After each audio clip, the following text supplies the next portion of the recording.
E a gente vai começar com o nosso primeiro momento, que é o momento de Amor Exigente. Amor Exigente, para quem não conhece, é uma instituição sem fins lucrativos, que trabalha com grupos de auto e mútua ajuda. Eles se reúnem semanalmente durante 2 horas. É um programa que está espalhado por todo o Brasil e América Latina. E você pode participar sem custo nenhum. Todo mundo que participa não paga absolutamente nada, tá bom? Então, se prepara. Se você já tiver alguma dúvida, pode mandar também no nosso WhatsApp, que é o 11 9 50 45 18 40. O doutor Quirino ainda não chegou. Ele está chegando? Não tem como a gente... Ah, já está aqui no estacionamento. Então, a gente vai começar com o Miguel e aí o doutor Quirino vai entrar. É isso mesmo? Vocês não querem mudar o horário? Tá bom. Então, vem aqui me dar um abraço, Miguel. Seja bem-vindo. Muito obrigado. Vamos sentar e vamos começar a conversar devagarinho, mas eu realmente quero esperar o doutor Quirino, que é uma pessoa importante, é uma autoridade, e eu sou muito grata a ele por dedicar esse tempo aqui à nossa programação para a gente falar desse assunto que é tão importante. Muito obrigado mais uma vez, Cláudia. Boa tarde a todos. Realmente, o doutor Quirino tem feito a diferença, né, nas políticas sobre drogas. É um incansável batalhador, ele é um médico psiquiatra, conhece muito, trabalhou em hospitais psiquiátricos, em clínicas de reabilitação de dependentes químicos. Então, ele tem um conhecimento muito grande. Então, a gente vai contar com ele para poder entender tudo isso. Nesse meio tempo, a gente vai assistir a uma matéria que fala sobre essa nova lei, né? Essa possibilidade. É uma discussão que vem de longa data. 3 dos 11 ministros do STF já votaram no processo de drogas em 2015, quando começou o julgamento. E para entender mais, para você ficar por dentro dessa discussão toda, a gente foi consultar um especialista. E depois a gente tem 2 maravilhosos aqui. Então, vamos acompanhar primeiro esse primeiro momento.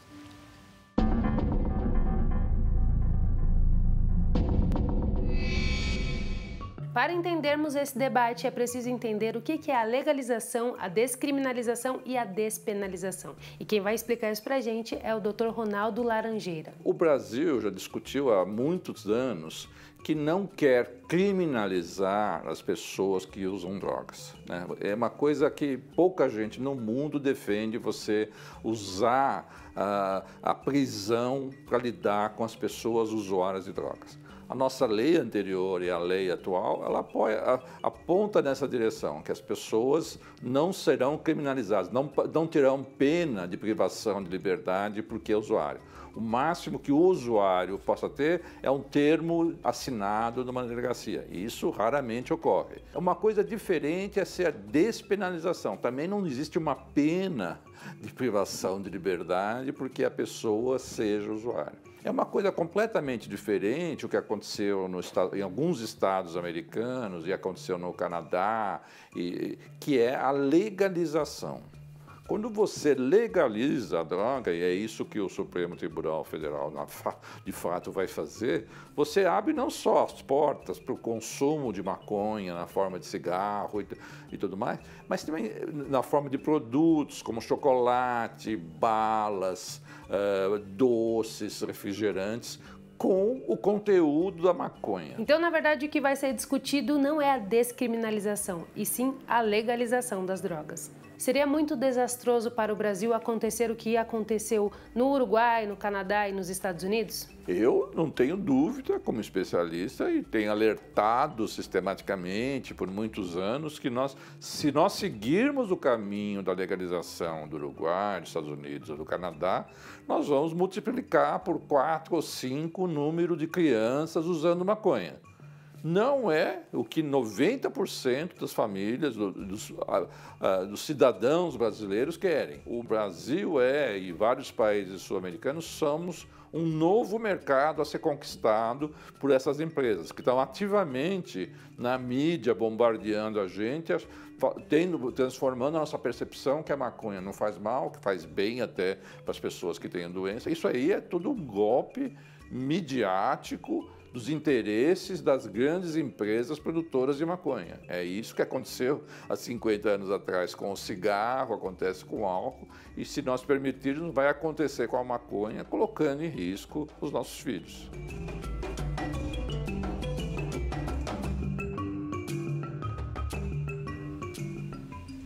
Muito sensata a colocação do doutor Laranjeiras.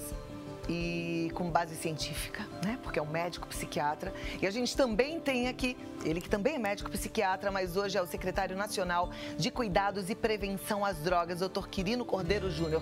Seja muito bem-vindo, uma honra te receber, viu? Muito obrigada por estar aqui com a gente. Muito obrigado pela oportunidade de estar aqui com você e com a sua audiência. A colocação do professor Laranjeiras foi incrível e eu também queria ouvir a sua opinião em relação a isso. Claro. Nós estamos num momento no Brasil extremamente grave. Isso porque o Supremo Tribunal Federal, o STF, marcou para o dia 6 de novembro agora um julgamento para descriminalização, para liberação de todas as drogas no Brasil. Ou seja, aqui nós estamos falando apenas da maconha. São todas. Nós estamos falando da liberação da compra de drogas, do armazenamento de drogas, do porte de drogas e do seu uso. Nós sabemos, enfim, que em várias experiências internacionais, quando houve uma flexibilização dessas atividades, aconteceu por consequência o aumento da disponibilidade das drogas no mercado, na sociedade, com consequente aumento do consumo, aumento de pessoas com dependência química e, obviamente, o aumento de todos os problemas advindos disso. Aumento do tráfico, aumento da violência relacionada ao tráfico de drogas, aumento da violência que não é relacionada ao tráfico de drogas, mas relacionado ao uso dessas substâncias, como, por exemplo, violência doméstica, aumento do número de acidentes automobilísticos, ou seja, é uma gama de problemas sociais, pessoais e familiares que, com certeza, se o STF descriminalizar as drogas no Brasil, infelizmente, ocorrerá aqui no Brasil também. Por conta disso, então, que é muito importante essa oportunidade que você e o seu programa estão abrindo para que nós possamos conversar sobre essa situação, informarmos as pessoas para que elas possam se conscientizar do grave problema que pode se avizinhar agora no Brasil, para que a gente, então, possa organizar, mobilizar as pessoas para fazer frente a essa situação que vai ser desastrosa para a nossa sociedade. As pessoas pensam assim, mas se vai descriminalizar a droga, por que vai aumentar o tráfico? Essa é uma situação interessante porque, primeiro, sempre que existe uma flexibilização de venda, de porte, de uso, há um aumento de drogas circulando, porque, ou seja, passa a ser permitido, então, não é mais proibido que se compre drogas, que se porte drogas, agora me que diz se uma guarda coisa, onde é que vai drogas comprar essa droga? Então, vai se comprar no mercado ilegal, porque a venda continua proibida. A venda continua proibida, ou seja, só um incentivo ao Exatamente. Negócio, que então, e aí, basicamente, a gente tem duas situações. Primeiro, se oficializa, então, o tráfico. Primeiro, você vai ter um aumento do consumo, porque essa experiência que ocorreu em todos os países onde essa situação que se querem colocar no Brasil aconteceu. Então, nós tivemos aumento do consumo de drogas, por exemplo, depois que o Uruguai legalizou a maconha. Nós tivemos aumento do consumo de drogas nos Estados americanos, que também flexibilizaram compra em todos os países. Então, esse é um grande problema, porque fatalmente isso, infelizmente, vai acontecer no Brasil. Então, primeiro a gente vai ter um aumento do consumo e outra, né, quando nós descriminalizamos, né, se isso acontecer por uma ação do STF, o indivíduo vai poder comprar a droga, né? Só que a venda dela continua proibida. Logo, a gente vai aumentar o mercado consumidor, a venda continua proibida, então, consequentemente, nós teremos um aumento do tráfico de drogas no Brasil. E aumento do tráfico de drogas significa o aumento de todos os crimes ligados ao tráfico de drogas, ou seja, uma situação extremamente grave. Terrível, né? E a luta deles também vai ser briga de pontos de vendas também. Sim, não, vai aumentar. Todos os problemas, por exemplo, tem se colocado como argumento, né, nesse debate que, por exemplo, o que acabaria acontecendo era que uma descriminalização das drogas levaria, por exemplo, a uma diminuição do encarceramento. Nós temos observado no Brasil, infelizmente, o aumento do encarceramento de pessoas como um todo, em especial de pessoas ligadas ao crime do narcotráfico. Isso é uma coisa que tem acontecido no Brasil. Entretanto, é bom que já fique claro que a legislação atual, a lei de drogas atual, não criminaliza com pena de prisão o usuário.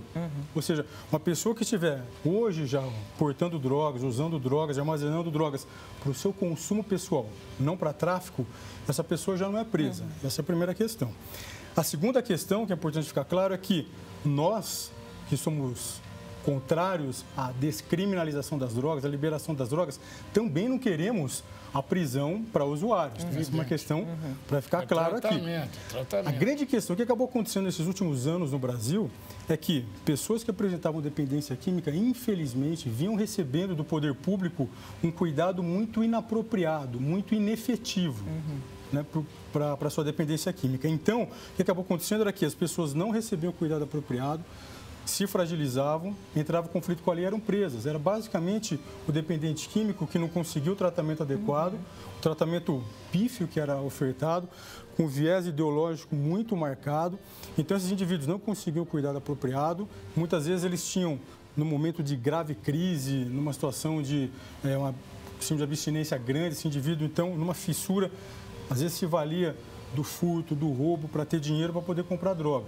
Ou muitas vezes ele se envolvia no tráfico de droga para sustentar o seu crime. Isso daí não era incomum acontecer. Então, só para ficar claro aqui, deixar, né, enfim, essa situação e a gente acreditar que a gente vai descriminalizar as drogas e que essa situação vai melhorar, por exemplo, o encarceramento, é um equívoco total. O que vai acontecer, na verdade, é uma piora do encarceramento. A gente vai ter mais gente usando drogas, mais gente nessa situação de grande vulnerabilidade e as pessoas vão entrar em conflito com a lei e vão continuar sendo presas. Outra situação, por exemplo, a questão da violência. Muita gente diz que a violência também iria diminuir. Experiência, por exemplo, no Uruguai, nos mostra justamente o contrário. No Uruguai, a gente teve aumento de pessoas usando, como infelizmente pode acontecer no Brasil, aumento do tráfico de drogas e aumento da prisão pelo tráfico. E aumento da violência. Ou seja, a gente teve no Uruguai aumento dos homicídios, parte deles relacionados ao tráfico de drogas. Por exemplo, só para a gente ter uma ideia, no ano de 2018, o ano passado, no primeiro semestre apenas, houve um aumento de 66% dos homicídios no Uruguai. Olha, é um número absurdo já. O Uruguai, que era um país pacato, com baixa taxa de criminalidade, teve um aumento importante do homicídio.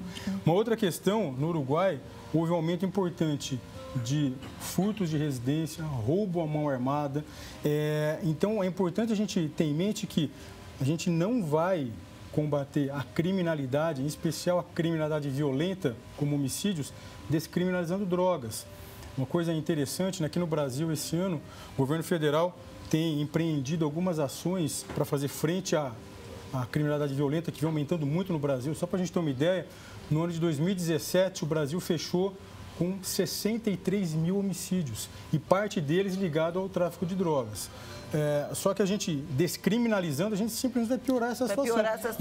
E esse ano, só no primeiro semestre desse ano, com as ações que o governo federal fez, nós já conseguimos reduzir em 23% as taxas de homicídio no Brasil.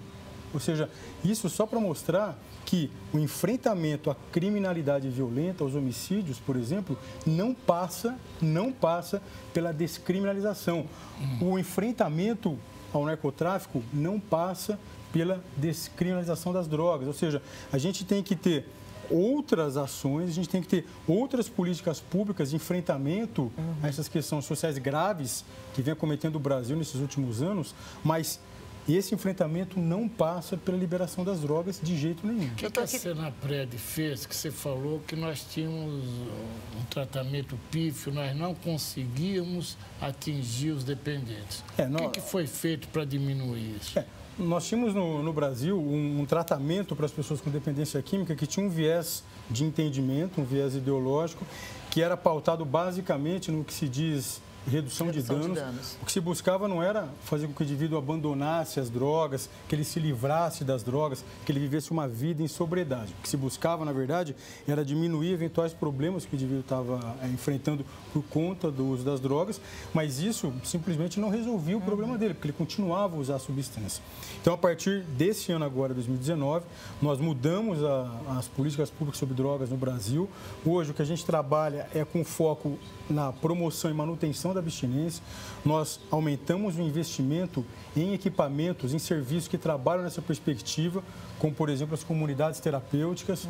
Hoje, o governo federal quadruplicou o investimento nessas entidades. A gente está com 11 mil vagas nas comunidades terapêuticas para o tratamento gratuito das pessoas com dependência química. E que ainda é pouco, hein? E que ainda é muito pouco. E a gente vai abrir, é bom você falar isso, Miguel, que a gente está abrindo um edital agora, até o começo agora de novembro, para que nós, então, ampliemos esse número. É o nosso objetivo no governo federal, chegar a 20 mil vagas. E, além disso, uma outra normativa que nós acabamos modificando nesse início de ano de 2019 foi na lei de drogas, colocando pela primeira vez a possibilidade de internação involuntária para pessoas com dependência química.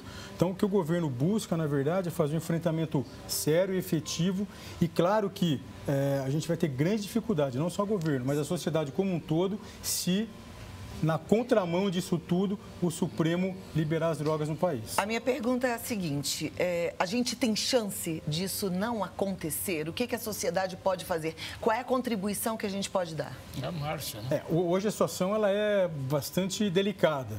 Na verdade, o Supremo está retomando esse processo numa situação em que, dos 11 ministros do Supremo, 3 deles já votaram de maneira favorável à descriminalização. Ou seja, então é uma situação delicada e várias entidades da sociedade civil, como, por exemplo, a Federação de Amor Exigente, está fazendo um trabalho bastante importante e esse trabalho conta também com o apoio do Ministério da Cidadania, que hoje tem responsabilidade pelas políticas de tratamento, de prevenção na área de dependência química no Brasil.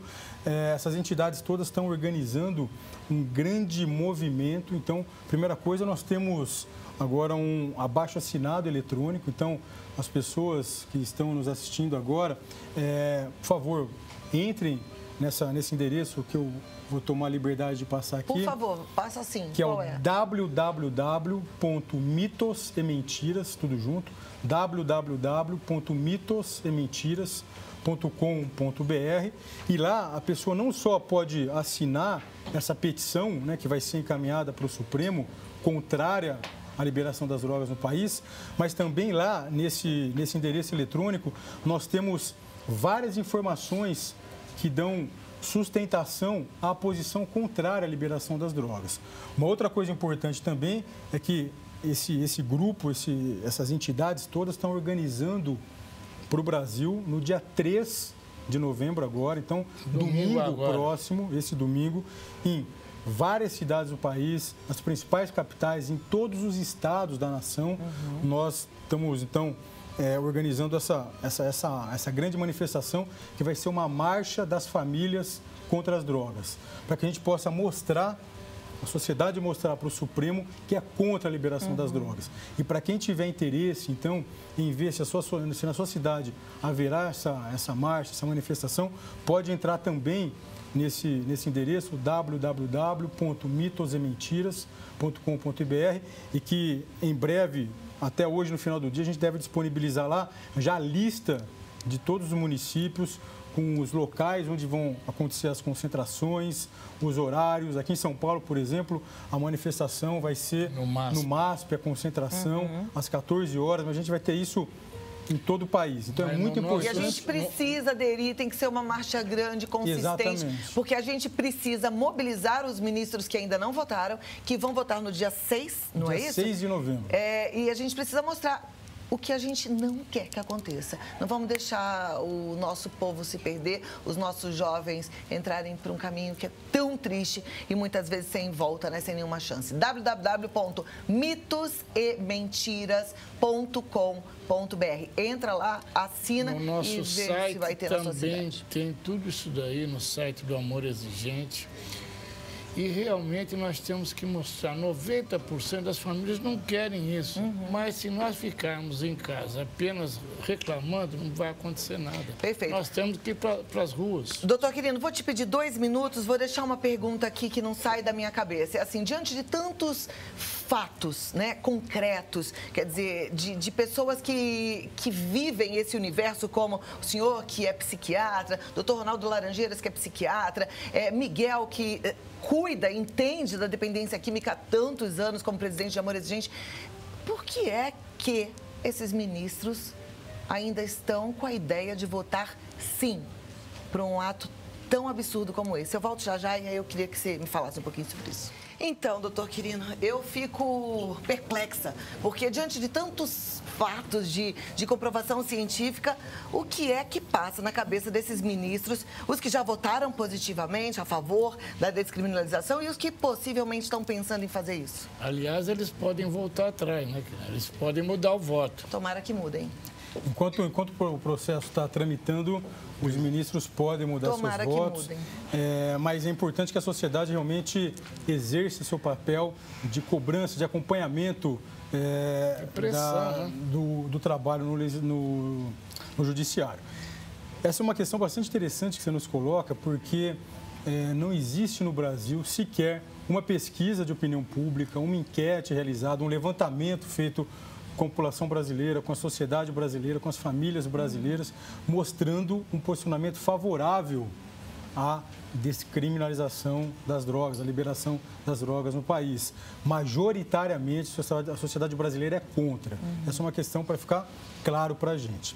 É interessante também porque a lei de drogas, na sua última versão, que é de 2006, já colocava essa situação que o Poder Legislativo, que o Congresso brasileiro decidiu que as drogas não são permitidas, elas são proibidas no Brasil. Este ano agora, de 2019, nós tivemos a publicação de uma nova lei de drogas. Nós tínhamos a de 2006, que tinha essa posição contrária à liberação das drogas. Este ano, 2019 agora, a lei publicada no dia 5 de junho deste ano, a Lei 13.840, o Congresso Nacional manteve o entendimento de que as drogas devem continuar proibidas no Brasil. Ou seja, nós tivemos uma decisão de um poder, né, que é o Poder Legislativo, que é um poder que representa de fato as pessoas, que representa de fato a sociedade, a população, e que a atual lei de drogas, que foi publicada agora no dia 5 de junho, só para a gente ter uma ideia, ela ficou tramitando no Congresso Nacional por mais de 9 anos. Ou seja, foi debatida com a sociedade participou desse processo todo e se chegou à conclusão de que realmente os danos da liberação das drogas seriam muito grandes para a sociedade, que a sociedade brasileira não podia aceitar essa situação. Ou seja, mesmo depois disso, mesmo depois da oposição contrária do Poder Legislativo, que é o representante de fato da população brasileira, contrária à liberação, mesmo diante de uma posição do governo federal, ou seja, o Ministério da Cidadania, que é o nosso ministério que cuida dessa política pública, se posiciona de maneira contrária também à liberação das drogas no país, não é possível que o Poder Judiciário esteja tão descolado, tão desconectado, né, enfim, desse anseio da população para tomar uma decisão desse tipo. Então, por isso que é muito importante que a sociedade mostre de fato que é contra as drogas, que é a favor da vida, que é a favor das famílias e não aceite uma situação como essa que o Supremo quer colocar para a sociedade. A gente conversa às vezes que pode ser, Miguel, que exista um interesse da indústria, né, na fabricação de produtos como refrigerante, balas, pirulitos, com base na maconha, que é o que aconteceu nos Estados Unidos e que virou uma catástrofe, né? O que a gente pode complementar sobre isso? Então, no Colorado, hoje, tem mais lojas vendendo esses produtos do que McDonald's. O faturamento dos Estados Unidos de 2017 foi de 7 bilhões de dólares. Eles estão prevendo chegar em 2020 com 10 bilhões de dólares, até 2022 a 20 bilhões de dólares.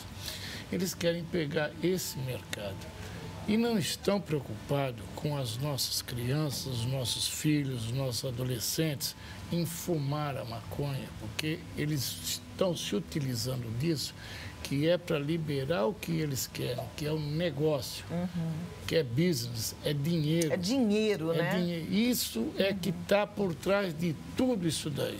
Falando especificamente da indústria da maconha, que hoje é muito forte, cujo lobby hoje tem tomado conta, né, enfim, de várias instâncias hoje no Brasil, no poder no Brasil, é importante ficar claro, né, que esses números da indústria da maconha hoje, mundo afora, são números bilionários. Bilionários. E é óbvio que essa indústria da maconha tem interesse em explorar esse mercado no Brasil também.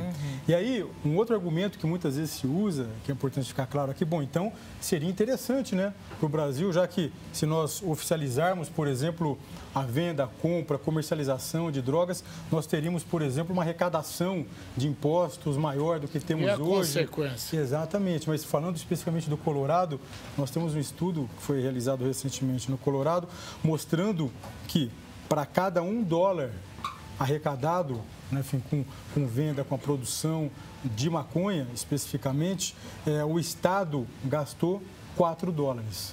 Ou seja, é um custo-benefício que não existe. Que não interessa para a sociedade. E financeiramente falando, fora humanamente falando, Sim. né? Porque não é só dinheiro. Claro. E é interessante isso, né, para o telespectador compreender a situação. Isso já acontece hoje no Brasil com a exploração do mercado do tabaco, do álcool. Ou seja, é verdade que essa indústria que explora o mercado hoje do tabaco, do álcool, também paga imposto, né? Ou seja, o Estado recolhe imposto da comercialização desses produtos. Entretanto, o gasto que a sociedade, o próprio Estado, tem para dar conta dos graves problemas, né, da venda de álcool, de tabaco, por exemplo, é muito maior do que se arrecada. Sim, sem contar com aqueles que são ilegais, né? Do traficante de cigarro, por exemplo, 55% do cigarro consumido no Brasil é ilícito, é traficado de outros países, né? Não paga imposto. Esse é um outro cenário também que coloca uma posição contrária a um discurso que sempre se usa. Bom, então, na verdade, se nós oficializarmos, por exemplo, a venda de drogas no Brasil, nós teremos, então, essa venda oficial, então o narcotráfico vai perder espaço, vai perder dinheiro, isso daí vai ser um golpe quase que mortal para o tráfico de drogas. Não é verdade. Não. Primeiro, que nós já conversamos, que nós teremos um aumento de pessoas com dependência química, nós teremos um aumento do consumo e o narcotráfico vai continuar vendendo. E uma outra coisa é que sempre que se oficializa a venda de algum produto, isso daí acaba ficando mais caro o preço final para o consumidor. Você tem que pagar imposto, ou seja, então o mercado paralelo sempre vai vender mais barato. Sempre vai vender mais barato. E vai existir. E é só a gente pegar, por exemplo, esse cenário do cigarro, do tabaco, como você mesma disse com propriedade aqui. Hoje, mais da metade de todo o cigarro de tabaco vendido, comercializado no Brasil, é fruto de contrabando. Então, se houver no Brasil, por exemplo, uma legalização das drogas, basicamente o que vai acontecer, você vai simplesmente mudar a tipificação criminal. Você vai mudar de tráfico para contrabando, mas o mercado paralelo, o mercado não oficial, e que é um mercado que está ligado com crime, com violência, com violação de direitos, esse mercado não só vai permanecer, como ele vai aumentar. Voltando para o Colorado, 70% da maconha fumada é comprada no mercado negro, justamente por causa do preço. Tá? E lá ainda, né, tem um médico que precisa de uma receita, custa $80 a receita. O cara tem que ir lá, pagar $80 para ir comprar. Eles vão comprar realmente no tráfico. No paralelo, né? O recado é esse. Eu acho que se você puder depois, esse vídeo vai, talvez ainda hoje ou amanhã para a internet, compartilhar, mas assim, o quanto antes, divulga nas suas redes sociais. Dia 3, todo mundo na marcha contra a descriminalização das drogas. A gente tem que estar unido a essa causa, a gente tem que fazer barulho mesmo, a gente tem que mostrar que a gente é contra, tá? E entra lá no site www.mitosementiras.com.br e participa desse abaixo-assinado, porque também vai fazer diferença. Certo? Obrigado. Estamos final, aguardando você lá, nós estaremos lá, doutor Quirino também vai estar, nós vamos estar, eu estarei em São Paulo, o Quirino vai estar Eu estaria aqui em São Paulo também. Eu também Virei estaria pra aqui cá. em São Paulo com você. Cláudia também. Ótimo, maravilha. Muito obrigado. Muito obrigado. Olha, o site do Amor Exigente, para quem ainda não conhece, talvez hoje esse assunto tenha sido oportuno, porque a gente está falando de algo que tem a ver com a sua vida, mas talvez você seja hoje um dependente químico precisando de tratamento. O grupo de Amor Exigente coloca à sua disposição os grupos de sobriedade. Se você é pai, mãe, vovó, tio, não fique só. A gente sabe que a dependência química adoece toda a família. Vá, procure um grupo e tem, olha, o site do Amor Exigente com todos os endereços das reuniões e elas estão espalhadas pelo Brasil todo e até fora do Brasil também. É amorexigente.org.br, o site amorexigente.org.br.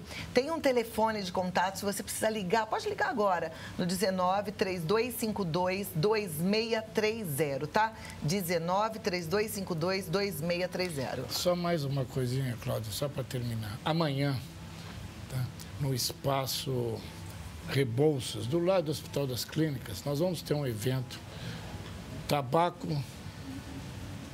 cigarro eletrônico, cigarro aquecido e narguilé, a partir das 9 horas, com os maiores especialistas brasileiros, levando informação para você.